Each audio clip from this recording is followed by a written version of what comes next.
Assalamualaikum warahmatullahi wabarakatuh. Bismillahirrahmanirrahim.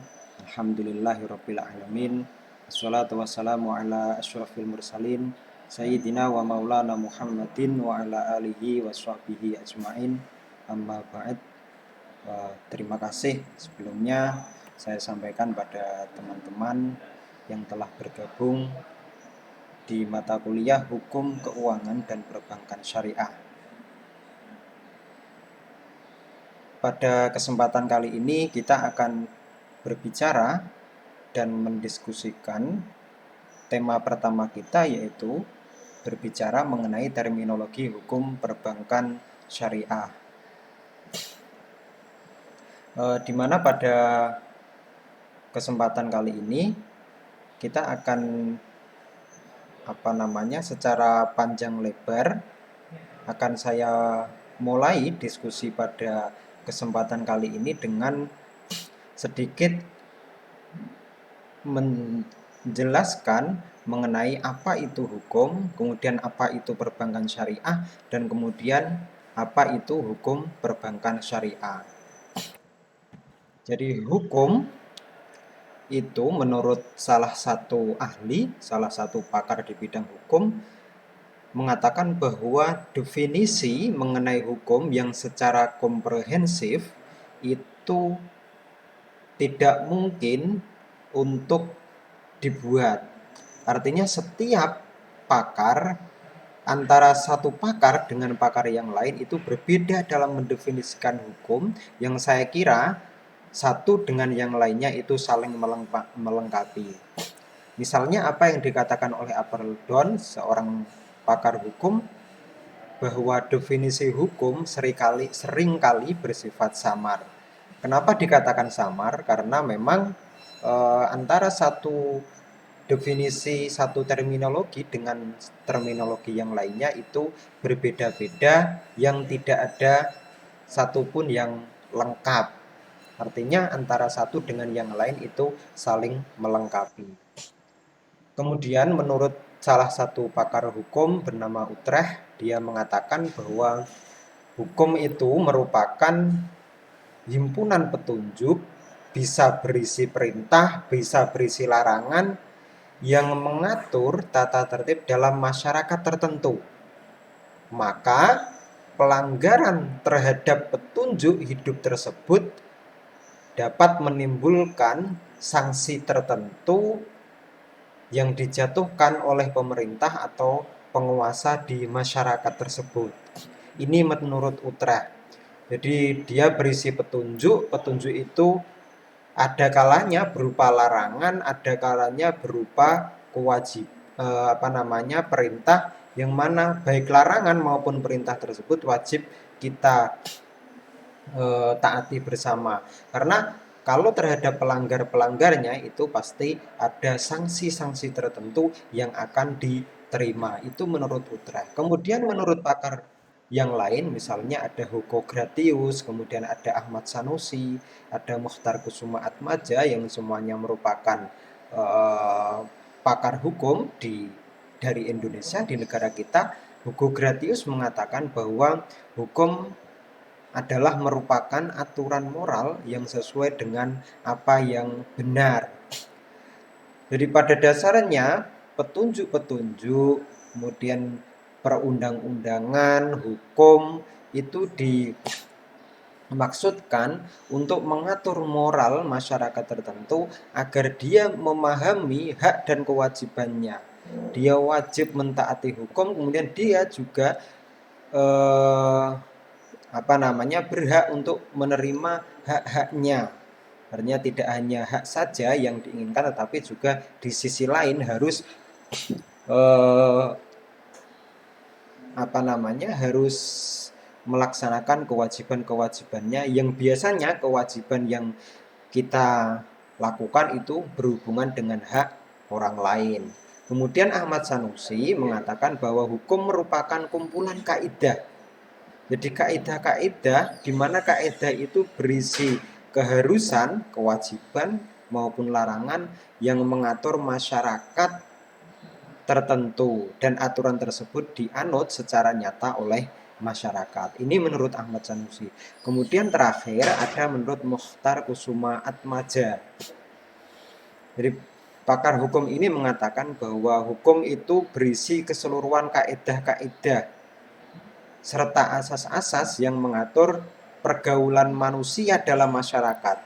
Jadi kita hidup di masyarakat, bagaimana kita berinteraksi, bagaimana kita bergaul, itu selalu diatur oleh kaidah-kaidah yang mana kaidah ini sangat penting.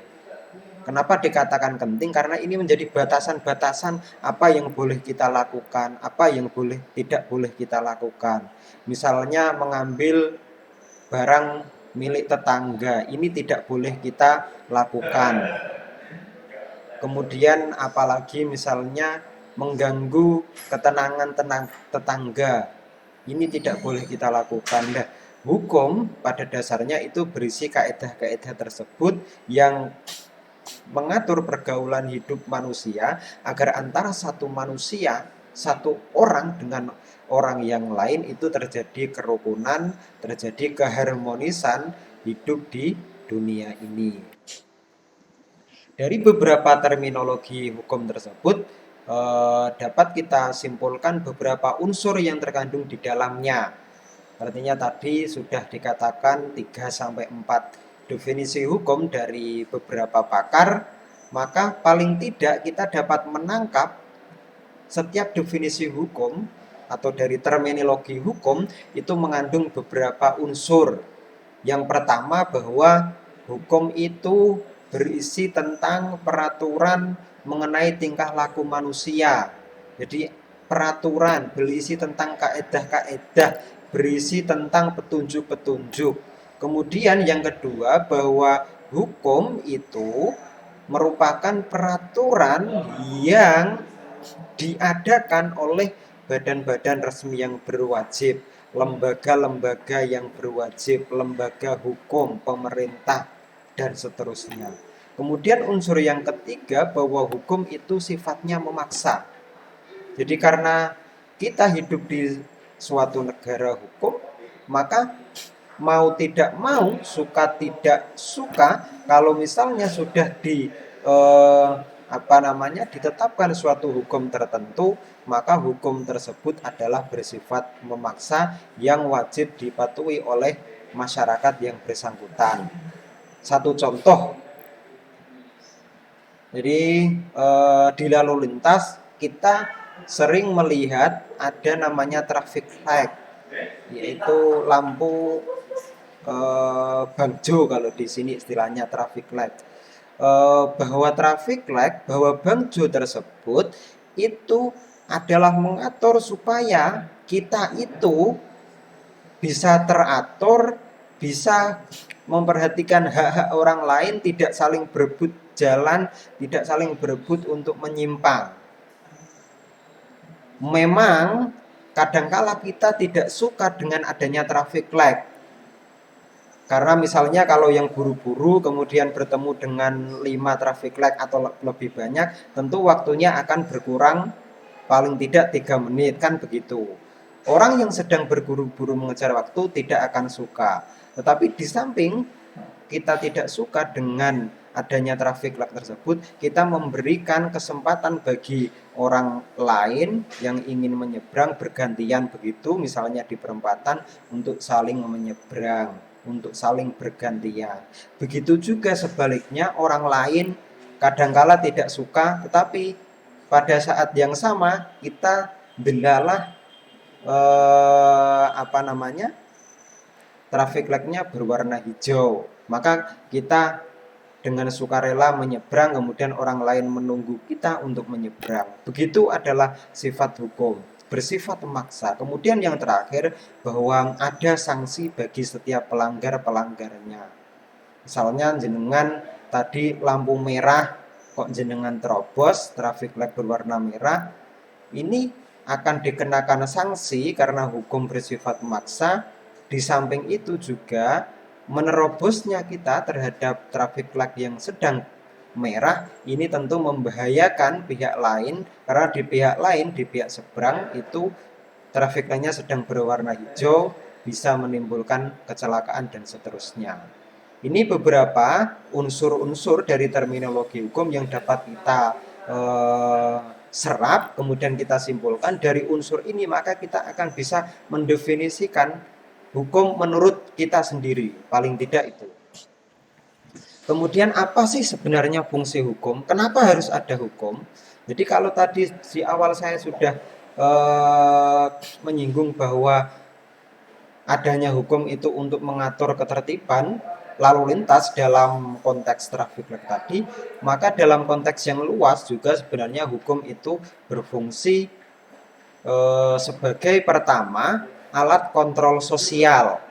Alat kontrol sosial yaitu tadi social control sebagai tools bahwa hukum mengatur adanya traffic light, ada namanya bangjo itu di jalan, di lalu lintas.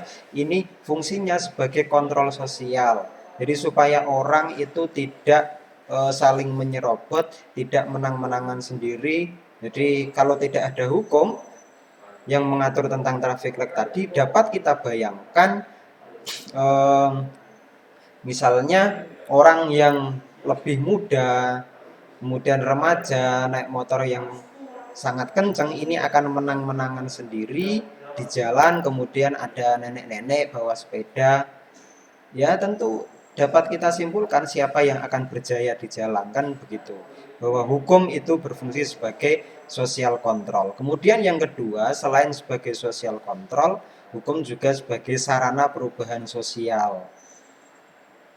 Jadi fungsinya untuk social control yang pertama tadi, bahwa dengan adanya traffic light mungkin kita sedikit masih merasa terpaksa untuk berhenti mentaati peraturan. Tetapi lama kelamaan ketika kita sudah memahami bahwa hukum ini bertujuan misalnya untuk menertibkan lalu lintas, maka secara tidak langsung masyarakat itu akan berubah, polanya akan berubah mindsetnya dari yang asalnya menang-menangan sendiri, kemudian dia berubah, oh iya, kemudian masyarakatnya tertib meskipun tidak ada petugas yang berjaga di dekat traffic light, meskipun tidak ada orang yang menyeberang misalnya dari traffic light yang sedang hijau.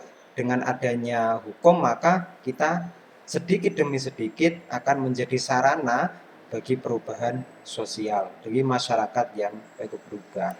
Ini contoh mudah dari fungsi hukum, kemudian tujuan dari hukum mengenai traffic light tadi. Bisa dikembangkan dalam contoh-contoh yang lain. Kemudian tujuan hukum secara garis besar adalah menciptakan tatanan masyarakat tertib dan seimbang, serta melindungi kepentingan masyarakat. Artinya kita hidup di suatu masyarakat, di suatu negara, dengan adanya hukum maka kepentingan-kepentingan kita itu dilindungi, kita dapat memperoleh hak-hak kita, sekaligus kita dituntut untuk melaksanakan kewajiban-kewajiban kita. Kita berhak untuk dijaga keamanannya, dijaga keamanan hartanya, dijaga ketenangan di malam hari. Maka di sisi lain kita juga wajib menjaga keamanan tetangga kita, ketenangan tetangga kita, dan seterusnya. Itu misalnya hukum yang berlaku di baik masyarakat, terutama di masyarakat Jawa misalnya begitu. Kemudian ada beberapa teori yang berbicara mengenai hukum, ada namanya teori etis, kemudian ada namanya teori utilitis, dan ada teori campuran, yaitu campuran dari etis dan utilitis. Teori etis mengatakan bahwa hukum ini bertujuan untuk menciptakan keadilan, bahwa antara satu kelompok dengan kelompok yang lain itu diperlakukan sama, mendapat hak-hak yang sama, dan dituntut untuk melaksanakan kewajiban-kewajiban yang sama. Kemudian yang teori utilitis mengatakan bahwa hukum itu bertujuan untuk mendatangkan, untuk menciptakan kebahagiaan yang sebesar-besarnya bagi masyarakat. Jadi dengan adanya hukum, masyarakat itu diharapkan bisa bahagia, tenang hidup di masyarakat, dan merasa nyaman karena merasa dilindungi oleh negara hukum. Kemudian teori campuran ini lebih komprehensif lagi bahwa selain untuk keadilan, maka hukum itu juga bertujuan mendatangkan keadilan yang sebanyak-banyaknya bagi masyarakat yang bersangkutan. Ini tujuan hukum. Kemudian kita masuk ke bank Islam atau bank syariah. Jadi beberapa definisi ini bisa jenengan simak bahwa definisi ini saya kira sudah pernah jenengan dapatkan atau pernah teman-teman diskusikan di semester sebelumnya. Misalnya ada Muhammad Syafi Antonio mengatakan bahwa bank Islam merupakan bank yang operasinya itu sesuai dengan prinsip-prinsip syariah, yaitu bank yang dalam beroperasi mengikuti ketentuan-ketentuan syariah, khususnya menyangkut tata cara bermuamalah secara Islam. Jadi dalam prosesnya, dalam tata kelolanya itu sesuai dengan prinsip fiqh Islam, terutama dalam akadnya, dalam akad bermuamalahnya. Kemudian di situ ada dari pakar lain bisa dibaca sendiri. Berikutnya yang paling terpenting adalah bahwa perbankan syariah menurut Undang-Undang Perbankan Syariah nomor 1 di pasal 1 nomor 21 tahun 2008 itu mengatakan demikian, segala sesuatu yang menyangkut tentang bank syariah dan unit syariah, baik itu mencakup kelembagaannya, kemudian aspek kegiatan usahanya, serta cara dan proses dalam melaksanakan kegiatan usahanya. Berarti ada manajemen kelembagaan, bagaimana proses perizinannya, dan seterusnya. Kemudian kegiatan usahanya, kegiatan usaha itu bisa berupa jenis-jenis produknya dan juga dalam bermuamalahnya, cara dan proses dalam melaksanakan kegiatan usaha tersebut. Ini merupakan definisi yang tercantum dalam pasal 1 Undang-Undang tentang Perbankan Syariah tahun 2008 nomor 20/1.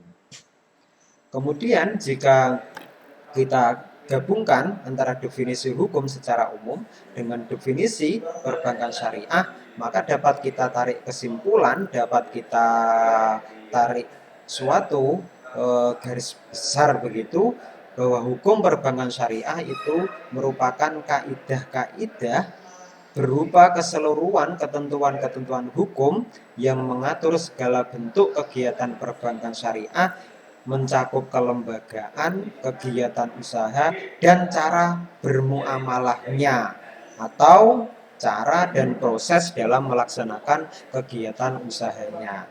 Jadi pada dasarnya hukum perbankan syariah itu adalah regulasi-regulasi hukum, peraturan-peraturan yang berfungsi untuk menertibkan perbankan syariah yang berisi kode-kode etik, aturan-aturan yang harus dijalankan dalam kegiatan perbankan baik syariah, dalam lembaga perbankan syariah. Ini hukum perbankan syariah. Kemudian asasnya apa? Bahwa hukum itu kan berbicara tadi mulai kaidah-kaidah atau berbicara peraturan-peraturan yang berkaitan dengan perbankan baik syariah, regulasi hukumnya. Kemudian asasnya bahwa hukum syariah itu apa? Tetapi sebelum sampai ke asas, ini bahwa konsep ekonomi Islam itu secara global muncul sekitar tahun 1970-an. Jadi ekonomi Islam kontemporer ya. Kalau ekonomi Islam yang klasik ya sejak dulu sudah ada, tetapi barangkali belum dilembagakan secara terstruktur seperti sekarang kita lihat sampai sekarang ini. Yaitu ketika pertama kali diadakan konferensi internasional tentang ekonomi Islam di Makkah pada tahun 1976.